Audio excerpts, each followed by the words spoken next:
भूगोल के पिछले 3 वीडियो में हम आपको भूगोल के पहले चैप्टर जिसका नाम है भारत संसाधन एवं उपयोग, तो इस चैप्टर में हम आपको भारत संसाधन एवं उपयोग के बारे में बता रहे थे और इसमें हम आपको प्राकृतिक संसाधन के बारे में सभी कुछ बता चुके थे। प्राकृतिक संसाधन में जितने सारे भी ऑब्जेक्टिव क्वेश्चन थे, लघुत्तरीय क्वेश्चन थे, दीर्घोत्तरीय क्वेश्चन थे, सभी क्वेश्चन आपको पिछले 3 वीडियो में हम कंप्लीट करा चुके हैं। अगर तीनों वीडियो नहीं देखे हैं तो लिंक हम डिस्क्रिप्शन में दे देंगे, वहां से जाकर के आप देख सकते हैं, या फिर आप हमारे चैनल के प्लेलिस्ट में जाकर के भी उन तीनों वीडियो को देख सकते हैं। इसके अलावा हम आपको जल संसाधन पढ़ा रहे थे और जल संसाधन में हम आपको जल संसाधन से संबंधित सारे वस्तुनिष्ठ प्रश्न बता चुके थे और आज हम आपको जल संसाधन में ही लघुत्तरीय प्रश्न बताएंगे जो कि आपके किताब में दिए हुए हैं। वहीं सारे क्वेश्चन को हम लोग आगे देखेंगे। तो चलिए लघुत्तरीय प्रश्न से हम लोग देखेंगे जल संसाधन में। ध्यान रखिएगा, चैप्टर का नाम है जल संसाधन, आप अपने बुक में देख लीजिएगा, ठीक है। तो जल संसाधन में हम लोग लघुत्तरीय प्रश्न को देखते हैं। तो सबसे पहला नंबर प्रश्न को देखने के पहले यदि आप अभी तक इस वीडियो को लाइक नहीं किए हैं तो वीडियो को लाइक कर दीजिए और चैनल पर नए हैं तो चैनल को सब्सक्राइब करके बेल आइकन दबा दीजिए ताकि इसी तरह के सभी सब्जेक्ट का वीडियो का नोटिफिकेशन आपके मोबाइल पर सबसे पहले पहुंचते रहे। तो चलिए सबसे पहला नंबर क्वेश्चन हम लोग देखेंगे लघुत्तरीय प्रश्न में कि बहुउद्देशीय परियोजना से आप क्या समझते हैं। बहुउद्देशीय परियोजना से आप क्या समझते हैं। तो देखिए बहुउद्देशीय परियोजना के बारे में हम लोग जानेंगे। तो बहुउद्देशीय परियोजना कहने का मतलब हुआ कि मानव अपनी कुशलता, क्षमता एवं आधुनिकता के सहारे नदियों के ऊपर बांध बनाकर इसके जल का उपयोग परिवहन, सिंचाई, बिजली उत्पादन, मनोरंजन, वन्य जीव संरक्षण, बाढ़ नियंत्रण, मिट्टी अपरदन पर रोक एवं पर्यटन जैसे आर्थिक, सामाजिक आदि कार्यों को एक साथ संपादित करती है, जिसे हम लोग बहुउद्देशीय परियोजना कहते हैं। अब देखिए, आप फिर से यहाँ पर समझिएगा कि बहुउद्देशीय परियोजना का मतलब क्या होता है। मानव अपनी कुशलता के आधार पर, मतलब मानव के पास जितना ज्ञान है अपनी क्षमता के आधार पर और आधुनिकता के सहारे, जितने सारे भी आधुनिक मशीन निकल चुके हैं उन सभी के सहारे नदियों के ऊपर बांध बनाते हैं और इसके जल का उपयोग परिवहन में करते हैं, मतलब सामान को एक स्थान से दूसरे स्थान तक ले जाने के लिए, सिंचाई के लिए करते हैं, बिजली के उत्पादन में भी जल का उपयोग होता है, मनोरंजन के लिए, वन्य जीव संरक्षण के लिए और बाढ़ नियंत्रण के लिए, मिट्टी अपरदन पर रोक एवं पर्यटन जैसे आर्थिक, सामाजिक आदि कार्यों को एक साथ संपादित करती है, जिसे हम लोग बहुउद्देशीय परियोजना कहते हैं। बहुउद्देशीय कहने का ही मतलब हुआ बहुउद्देशीय, मतलब एक से अधिक उद्देश्य के लिए। मतलब बहुउद्देशीय का मतलब यह नहीं हुआ कि सिर्फ एक उद्देश्य के लिए यह परियोजना लागू हो। एक से अधिक उपयोग के लिए, एक से अधिक उद्देश्य के लिए जो परियोजना लागू की जाती है उसे हम लोग बहुउद्देशीय परियोजना कहते हैं। चलिए अब यहाँ पर एक चीज इंपॉर्टेंट टॉपिक है कि भारत के प्रथम प्रधानमंत्री जिनका नाम था पंडित जवाहरलाल नेहरू, तो भारत के प्रथम प्रधानमंत्री परियोजनाओं को आधुनिक भारत का मंदिर कहा है, ठीक है। जो बहुउद्देशीय परियोजनाएं होते थे उसे भारत के प्रथम प्रधानमंत्री पंडित जवाहरलाल नेहरू ने आधुनिक भारत का मंदिर कहा है। आपसे ऑब्जेक्टिव क्वेश्चन में पूछ सकता है कि पंडित जवाहरलाल नेहरू ने परियोजनाओं को क्या कहा है, तो इसका सही आंसर होगा आधुनिक भारत का मंदिर। चलिए दूसरा नंबर हम लोग देखेंगे क्वेश्चन, जल संसाधन के क्या उपयोग हैं, इसके बारे में लिखें।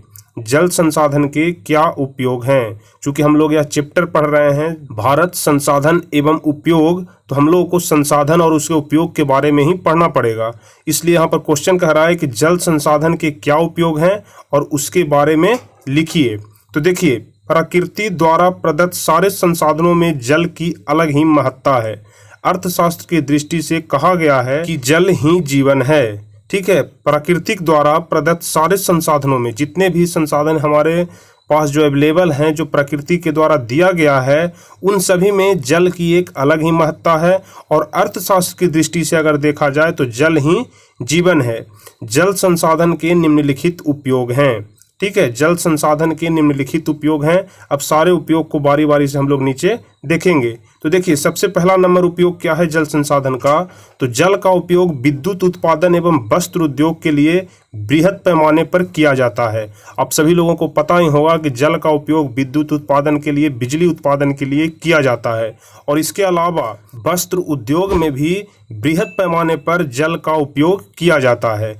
तो पहला नंबर आपका हो जाएगा कि जल का उपयोग विद्युत उत्पादन एवं वस्त्र उद्योग के लिए बृहद पैमाने पर किया जाता है।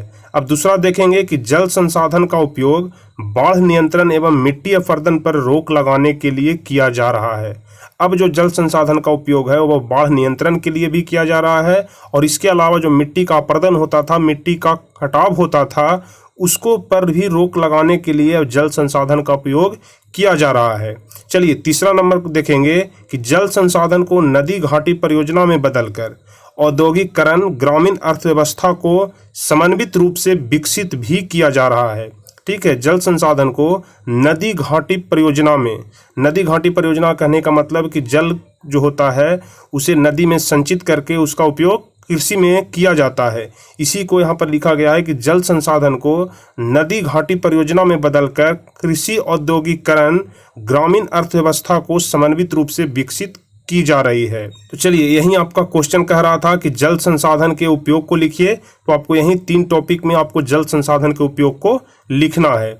चलिए अब अगला नंबर क्वेश्चन देखेंगे, क्वेश्चन नंबर 3 कि अंतरराज्यीय जल विवाद के क्या कारण हैं। अंतरराज्यीय जल विवाद के क्या कारण है। अंतरराज्यीय कहने का मतलब हुआ कि जो राज्य के अंदर में ही जो जल का विवाद होता है उसका प्रमुख कारण क्या है। अंतरराज्यीय जल विवाद के प्रमुख कारण को लिखना है। तो देखिए, इसका उत्तर होगा कि किसी विशेष नदी का जल 2 या 2 से अधिक राज्यों से होकर जब बहती है तो इन राज्यों में नदी के जल के उपयोग हेतु आपस में मतभेद या वाक्य युद्ध होते रहता है।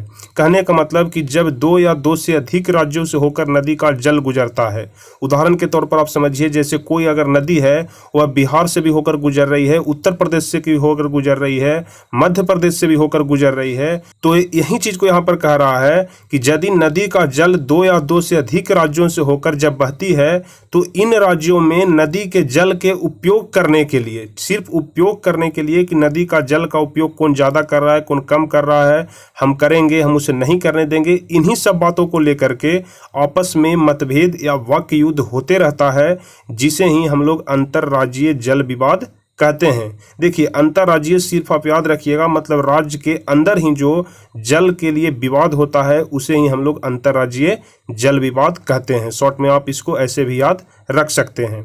चलिए चौथा नंबर क्वेश्चन देखेंगे, जल संकट क्या है। जल संकट क्या है, तो देखिए इसका उत्तर होगा कि स्वीडन के जल विशेषज्ञ फॉल्कन मार्क के अनुसार किसी भी देश अथवा प्रांत में प्रतिदिन प्रति व्यक्ति 1000 घन मीटर जल की आवश्यकता है। आपके क्वेश्चन में ऑब्जेक्टिव में भी पूछ सकता है आपके एग्जाम में कि किसी भी देश या प्रांत में प्रतिदिन प्रति व्यक्ति कितना घन मीटर जल की आवश्यकता है, तो आपका अप्रोक्सीमेटली इसका उत्तर देना होगा 1000 घन मीटर। तो देखिए, हम लोग पढ़ रहे थे जल संकट के बारे में, तो फिर से हम लोग देखते हैं कि स्वीडन के जल विशेषज्ञ फॉल्कन मार्क के अनुसार किसी भी देश अथवा प्रांत में प्रतिदिन प्रति व्यक्ति 1000 घन मीटर जल की आवश्यकता है। इससे कम जल की उपलब्धता को जल संकट कहते हैं। मतलब यहाँ पर फॉल्कन मार्क जो बताए हैं उसके अनुसार एक व्यक्ति पर 1000 घन मीटर जल की आवश्यकता है।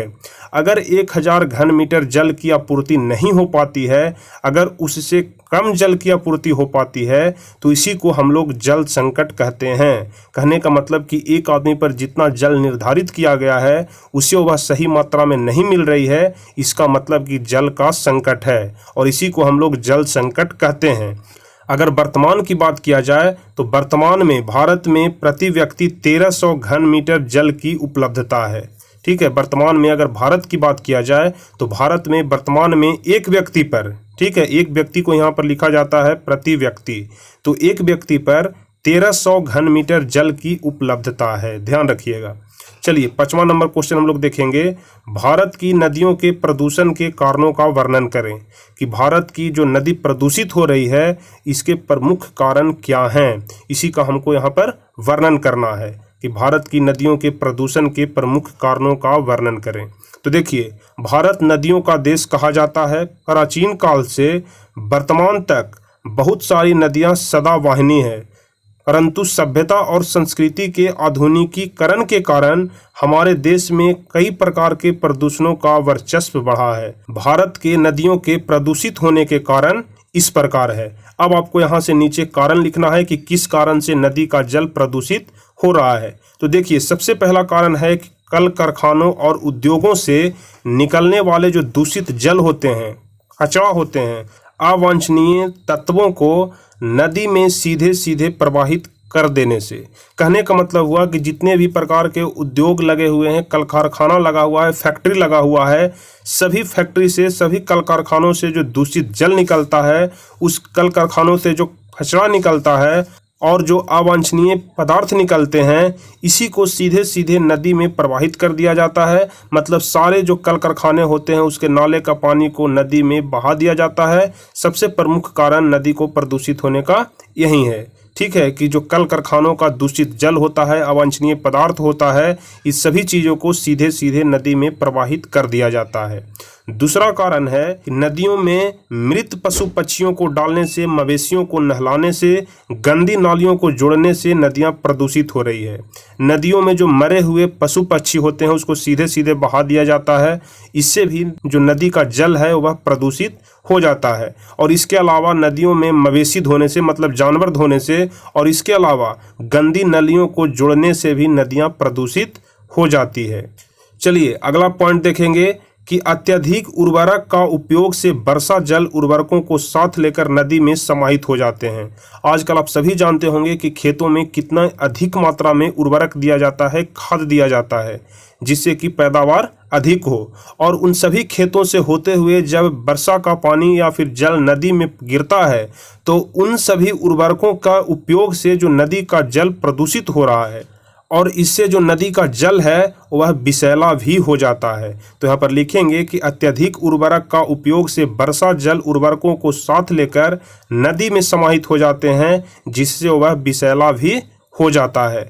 तो यहीं आपको लिखना है कि नदी के जल का प्रदूषित होने का प्रमुख कारण क्या है। तो सबसे पहला हम आपको बताएं कि जो कल कारखानों से निकलने वाले कचरा हैं, अवांछनीय पदार्थ हैं, उन सभी को सीधे सीधे नदी में बहा दिया जाता है। दूसरा पॉइंट हम आपको बताएं कि जो मरे हुए पशु पक्षी होते हैं, मवेशियों को नदी में धोने से या फिर गंदे नालियों को सीधे नदी से जोड़ दिया जाता है। इस कारण से भी नदी का जल प्रदूषित होता है। और इसके अलावा हम आपको बताएं कि अत्यधिक उर्वरक का प्रयोग जब हम लोग अपनी खेतों में करते हैं और जब वर्षा का पानी अधिक मात्रा में हमारी खेतों में होता है तो वर्षा का पानी जाकर नदी में गिरता है और इससे भी जो नदी का जल है वह प्रदूषित हो जाता है और नदी का जल विषैला हो जाता है। तो चलिए यहीं पर आपका लघु उत्तरीय प्रश्न सारे समाप्त हो जाते हैं। अब यहाँ से आपको पढ़ना है दीर्घ उत्तरीय प्रश्न, जिसे कि हम लोग अगले वीडियो में देखेंगे। तो अगले वीडियो को आप जरूर देखिएगा। अगले वीडियो में हम आपको दीर्घ उत्तरीय प्रश्न में जितने सारे भी क्वेश्चन आंसर बचे हुए हैं सभी क्वेश्चन का आंसर बतलाएंगे। तो चलिए अगला वीडियो पाने के लिए आप चैनल को सब्सक्राइब कर दीजिए और यदि यह वीडियो आपको अच्छा लगा हो तो इस वीडियो को लाइक जरूर कर दीजिए। तो चलिए फिर मिलेंगे हम आपसे अगले वीडियो में। तब तक के लिए जय हिंद, धन्यवाद।